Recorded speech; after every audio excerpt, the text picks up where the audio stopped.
এই দুরূদ শরীফ নবীজির খিদমতে গিয়ে পৌঁছার দুইটা পন্থা আছে। কয়টা পন্থা আছে? দুইটা। একটা হলো আল্লাহ তাবারক ওয়া তাআলা পৃথিবীর আনাসে কানাসে গুরু ফেরেশতারে মোতায়েন করে রেখেছেন, যেখানে নবীজির উপর দুরূদ শরীফ হয়, দুরূদ শরীফ নিয়ে তারা নবীজির কাছে পৌঁছায়। হাদিস শরীফে নবীজি বলছেন, ইন্না লিল্লাহি মালাইকাতুন সাইয়্যিহিনা ইউবাল্লিগুনানি আন উম্মাতিস সালাম। আল্লাহ তাবারক ওয়া তাআলার নিয়োজিত এক গ্রুপ ভ্রমণকারী ফেরেশতা আছেন, যেখানে নবীজির উপরে দুরূদ শরীফ পাঠ করা হয়। দুরূদ শরীফ লইয়া তারা নবীজির খিদমতে যায়। দুরূদ শরীফ পড়লে মন দিয়ে পড়বা।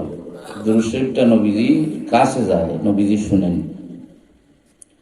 আর একটা পন্থা হলো নবীজি সরাসরি শুনেন।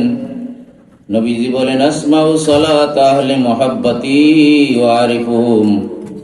মহব্বত রাখিয়া যে সমস্ত মানুষে আমি নবীর প্রতি সালাম পেশ করে, আমি তাদের সালাম শুনি আর তাদের আমি চিনি। দুরূদ শরীফ কি প্রয়োজনীয় জিনিস, আমল দেখছেন। দুরূদ পড়তে মন দিয়ে পড়বেন, অবহেলা করবেন না। আর আপনি যেই ইবাদত, যতই ইবাদত করেন, এটা কবুল হয়েছে বলে আপনি কি করতে পারেন? দাবি করতে পারবেন না। তবে দুরূদ শরীফ পরে আপনি দাবি করতে পারেন এটা নবীজির খিদমতে গিয়ে পৌঁছেছে।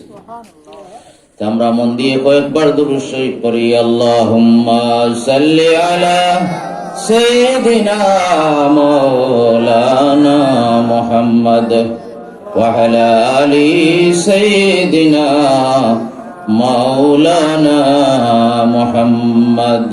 আল্লাহুম্মা সাল্লি আলা সাইয়্যিদিনা মাওলানা মুহাম্মদ ওয়া আলা আলি সাইয়্যিদিনা মাওলানা মুহাম্মদ।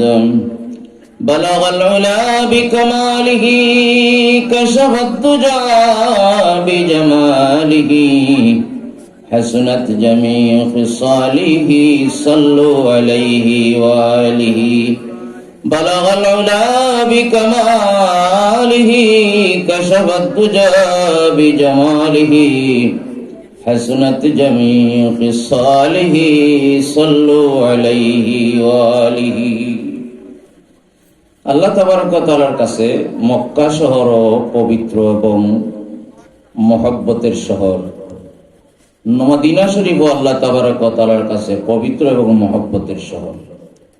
কিন্তু নবী প্রেমিক যারা আছে তাদের কাছে সবচেয়ে মহব্বতের শহর হলো মদিনাতুল মুনাওয়ারা। মক্কা শহরের চেয়েও মুমিনের কাছে নবী পাক সাল্লাল্লাহু আলাইহি ওয়াসাল্লামের শহরটা বেশি প্রিয়।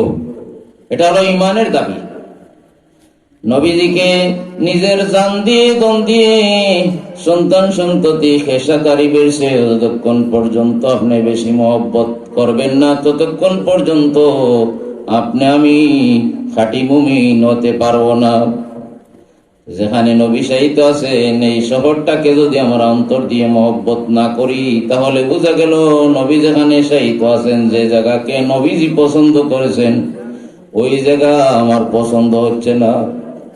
এই জন্য নবী পাক সাল্লাল্লাহু আলাইহি ওয়াসাল্লাম বলছেন, মদিনা শরীফে যারা মারা যাবে কিয়ামতের দিন তাদেরকে নবী পাক সাল্লাল্লাহু আলাইহি ওয়াসাল্লামে সুপারিশ করবেন।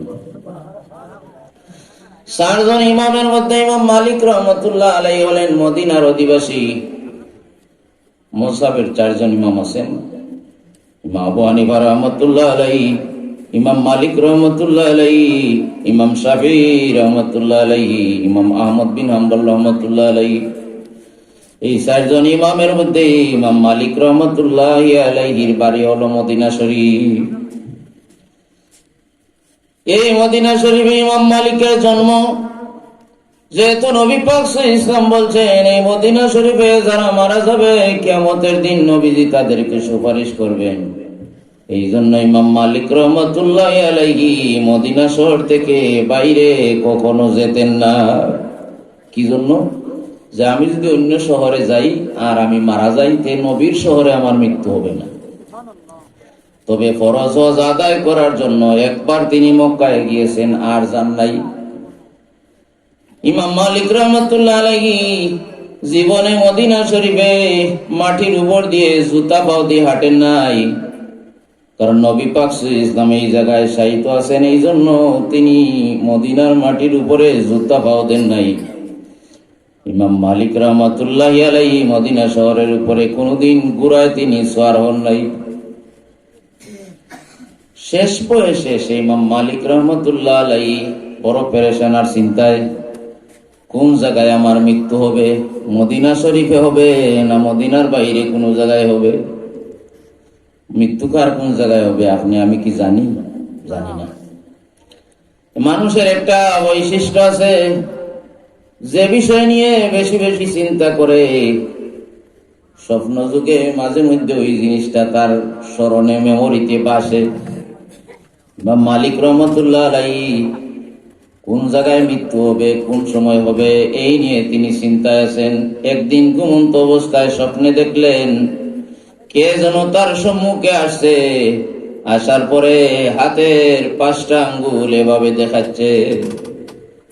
মুমিনে যখন স্বপ্ন দেখে তার স্বপ্নটা যদি রহমানের স্বপ্ন হয়, তাহলে এই স্বপ্নটা বাস্তবে পরিণত হবে, এই সত্য হবে।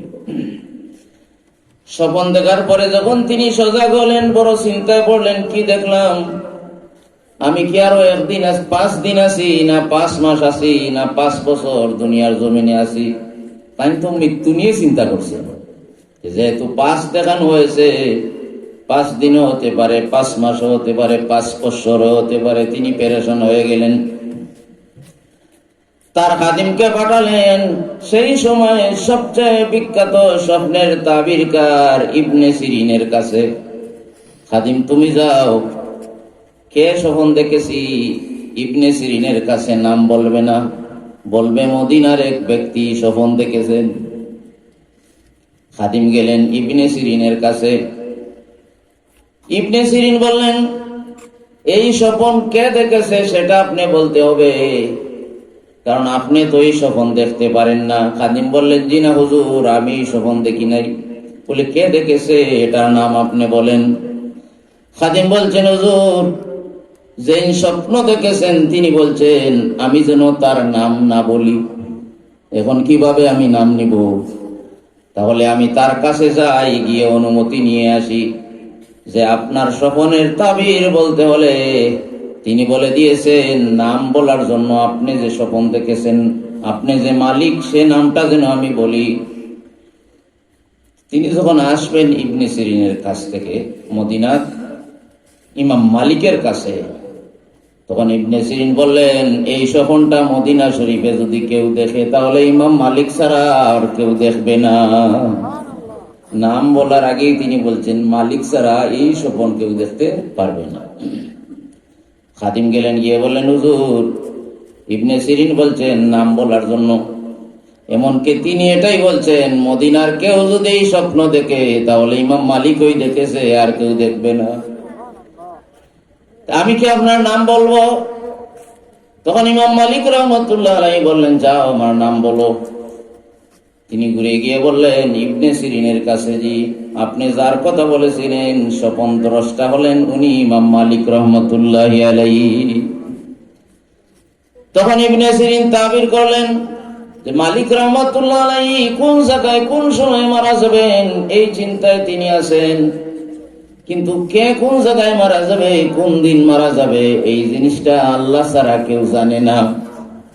সুতরাং এ বিষয়ে তার যেন চিন্তার সে করে না, কারণ পবিত্র কোরআন শরীফে আল্লাহ তাবারক ওয়া তাআলা কয়েকটা জিনিস, 5টা জিনিসের জ্ঞান তার দিকে সাব্যস্ত করেছেন। সূরাতুল লুকমানের শেষে দিয়েছে, ইন্নাল্লাহা ইনদাহু ইলমুস সাআহ ওয়া ইউনাজ্জিলুল গায়স ওয়া ইয়ালামু মা ফিল আরহাম وما تدري نفس ماذا تكسب غدا وما تدري نفس بأي أرض تموت إن الله عليم خبير। পাঁচটা জিনিসের কথা বলা হয়েছে, যে কোন সময় কিয়ামত হবে আল্লাহ ছাড়া কেউ জানে না, এই জ্ঞান কাউকে দেয়া হয়নি। ওয়ায়ুনাজ্জিলুল গাইস, কোন সময় মেঘ আসবে এটা আল্লাহ ছাড়া কেউ জানে না। তবে আবহাওয়ার অবস্থা থেকে আবহাওয়াবিদরা সম্ভবত একটা সম্ভাব্য সময় বলতে পারে, কিন্তু এই সময়টা ঠিকও হইতে পারে, না হইতে পারে, কিন্তু আল্লাহ সঠিকটা জানেন কোন জায়গায় আপনার বৃষ্টি হবে বা হবে না। ওয়ায়ালামু মা ফিল আরহাম, মায়ের গর্ভে সন্তান ছেলে নামে, এটা আল্লাহ ছাড়া কেউ জানে না। এখন তো আপনার পরীক্ষার মাধ্যমে ছেলে এটা বাচ্চা মেয়ে না ছেলে এটা জানা যায় আল্ট্রাসোনোগ্রাফির মাধ্যমে, কিন্তু এই জিনিসটা চোখে দেখে কোনো জিনিস কেউ যদি বলে তাহলে এটা গায়েব হয় না। আমাদের চোখে দেখার কাজটা আপনার এক্সরের মাধ্যমে চোখে দেখার কাজটা আমরা কি করতে পারি, সম্পাদন করতে পারি। যে ভিতরে গোস্তের ভিতরে, রেহেমের ভিতরে, হাড়ের ভিতরে কি আছে না আছে এক্সরের মাধ্যমে দেখা যায়। এটা কিন্তু আপনার পঞ্চ ইন্দ্রিয় বাদ দিয়ে নাই, অর্থাৎ পাঁচটা ইন্দ্রিয় আল্লাহ মানুষকে দিয়েছেন জ্ঞান অর্জন করার জন্য। একটা হলো চোখ, চোখ দিয়ে দেখে আমরা বিভিন্ন জ্ঞান অর্জন করি। একটা হলো কান, আওয়াজ শুনে। আর একটা হলো নাক, আমরা ঘ্রাণ শুকে ঘ্রাণটা ভালো না নাটা এটা আমরা অনুমান করি। আর একটা হলো জিহ্বা, জিহ্বা দিয়ে মিঠা না তিতা না কি এটা আমরা সাকি বা অনুমান করি। আর একটা হলো আমরা বডির উপরে চামড়া, চামড়া দিয়ে গরম ঠান্ডা আমরা অনুভব করি। এই পাঁচটা জিনিসের বাইরে যদি কেউ জ্ঞান অর্জন করতে পারে তাহলে এটাকে বলা হয় গায়েব। কিন্তু এক্সরে চোখের দেখার কাজ করে, সেজন্য এটা ইলমে গায়েব নয়। আর আরো আছে 43-120 দিন যাওয়ার আগে এক্সরে করেও ডাক্তাররা ছেলে নামে বলতে পারে না, কিন্তু আল্লাহ তাবারক ওয়া তাআলা ওই বাচ্চাটা ছেলে হবে না মেয়ে হবে যখন ওটা নুতফার মধ্যে আছে তখন পর্যন্ত আল্লাহ জানেন। এই জ্ঞানটা আল্লাহ তাবারক ওয়া তাআলার হাতে। ওয়ায়ালামু মা তাক ওয়া মা তাদরি নাফসুম মাযা তাকসিবু গাদা, আগামী করলো আপনি কি খাবেন আমি কি খাবো সেটা আমরা বলতে পারি না, কারণ এই জ্ঞান আমাদের নাই, এটা আল্লাহ জানেন। ওমা তাদরি নাফসুম বিআই আরদিন তামুত, আর কে কোন জায়গায় মারা যাবে এটা কেউ জানে না। তখন মালিক রহমতুল্লাহ আলাইহি বুঝতে পারলেন আমার টেনশন করে কোনো কাজ হবে না, মৃত্যু যখন আসবে আসবেই, আর আমি মদিনা শরীফ থেকে বাইরে কোথায় যাব না। তিনি মদিনা শরীফেই ইন্তেকাল করেছেন, এখানেই তাকে দফন করা হয়েছে। বলে সুবহানাল্লাহ। রসুল প্রেমিক অনেক মানুষ জান্নাতুল বাকিতে মাটি পাওয়ার জন্য আল্লাহর কাছে দোয়া করে, আল্লাহ নবী পাক সাল্লাল্লাহু আলাইহি ওয়াসাল্লামের বাড়ির ওই বাকি কবরস্থানে আমাকে তুমি শায়িত হওয়ার সুযোগ দিও।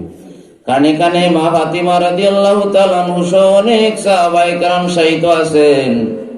সাহাবী হযরত ওসমান গনি রাদিয়াল্লাহু তাআলা আনহু এই কবরস্থানে শায়িত আছেন। এই জন্যই কবরস্থানের ফজিলতটা বেশি। তা আপনারা চাননি যে রাসূল পাক সাল্লাল্লাহু আলাইহি ওয়াসাল্লামের শহরে মৃত্যু হোক? আল্লাহুম্মা রযুকনি শাহাদাতান ফি সাবিলি ওয়াজআল মাউতি বিবালাদে রাসূলিক, এটা হাদিস শরীফ। হযরত ওমর রাদিয়াল্লাহু তাআলা আনহু দোয়া করতেন আল্লাহুম্মা রযুকনি শাহাদাতান ফি সাবিলিক, আল্লাহ তোমার রাস্তায় আমাকে শহীদের মৃত্যু দিও। হযরত ওমর রাদিয়াল্লাহু তাআলা আনহুকে একজন দুষ্ট লোক হত্যা করেছিল, যার কারণে তিনি শহীদের মর্যাদা পেয়েছেন। ওয়াজআল মাউতি বিবালাদে রাসূলিক, আর আমার মওতটা নবীর শহরে তুমি দিও। দিওটা কতই হযরত ওমর রাদিয়াল্লাহু তাআলা আনহুর কবুল হয়েছে। আমরা এগুলা চাই না, প্রয়োজনও মনে করি না। ভালো জিনিস আপনি চাইবেন, দেয়া না দেয়া আল্লাহর ইচ্ছা, কথা বুঝছেন? আমার মরণটা শহীদি হবে কিনা আল্লাহ ছাড়া কেউ জানে না। কিন্তু আমি যদি আল্লাহর কাছে চাই তাহলে হয়তো আল্লাহ আমাকে শহীদ মৃত্যু দিতেও পারে, নাও যদি দে, দোয়ার কারণে আমার নামায় আমলের নেকিটা আল্লাহ বাড়িয়ে দিতে পারে। নবীর শহরে যদি আমি মারা যাওয়ার জন্য দোয়া করি, নবীর শহরে আমার মৃত্যু হোক বা না হোক, এই দোয়ার কারণে রসুলের সঙ্গে আমার মহব্বতটুকুন বেড়ে যেতে পারে। মা আয়েশা সিদ্দিকা রাদিয়াল্লাহু তাআলা না এক সময় স্বপ্ন দেখলেন, মানে আয়েশা সিদ্দিকা রাদিয়াল্লাহু তাআলা না কোরআনে স্বপ্ন দেখলেন। মা আয়েশার হুজরাত, আপনারা যারা মদিনা শরীফ জিয়ারতে গিয়েছেন, রিয়াদুল জান্নাতের সোজা পূব সাইডে দিয়ে মা আয়েশা সিদ্দিকা রাদিয়াল্লাহু তাআলা নার হুজরা আছে, ঘর আছে। রিয়াজুল জান্নাত একটা টুকরা আছে না, বেহেশতের টুকরা। নবীজি হাদিস শরীফে ইরশাদ করেছেন, মা বাইনা বাইতি ওয়া মিম্বারি রাউদাতাম মির রিয়াদিল জান্নাহ, আমার ঘর আর আমার মিম্বরের মধ্যখানে যে জায়গাটা আছে এটা হলো বেহেশতের টুকরা। মদিনা শরীফ মানুষ যারা নামাজ পড়েন তাদের কিবলা হলো কোন দিকে আপনারা বলেন দেখি? আমরা তো নামাজ পড়ি পশ্চিম দিকে। আচ্ছা দিকে বলেন তো, আমেরিকায় যারা আছে মানুষ তারা নামাজ পড়ে কোন দিকে? বলতে পারেন না? তারা কি পশ্চিম দিকে পড়ে? কাবার পশ্চিম দিকে যারা আছে তারা পূব দিকে পড়ে। আর মদিনাতুল মুনাওয়ারা মক্কাতুল মুকাররমা থেকে সোজা উত্তরে 450 কিলোমিটার। কোন দিকে? উত্তরে। যার কারণে মদিনাবাসীদের কিবলা হলো দক্ষিণ দিকে। দক্ষিণের দিকে না, ওদিকে পশ্চিম তো, দক্ষিণ তো ওদিকে। মদিনাবাসীদের কিবলা হলো দক্ষিণ দিকে। এভাবে লম্বালম্বি হলো রসুল পাক ইসলামের মসজিদে নববী, মেহরাব হলো এদিকে, আর মসজিদের ওদিকে মা আয়েশার ঘর পূব সাইডে। মেহরাব তো মসজিদের মধ্যখানে থাকে, তাহলে তো মেহরাবের ডান দিকেও জায়গা আছে, বাম দিকেও জায়গা আছে। বাম দিকে মসজিদের জায়গাটুকুন বাদে মা আয়েশা সিদ্দিকা রাদিয়াল্লাহু তাআলা আনহার ঘর আছে।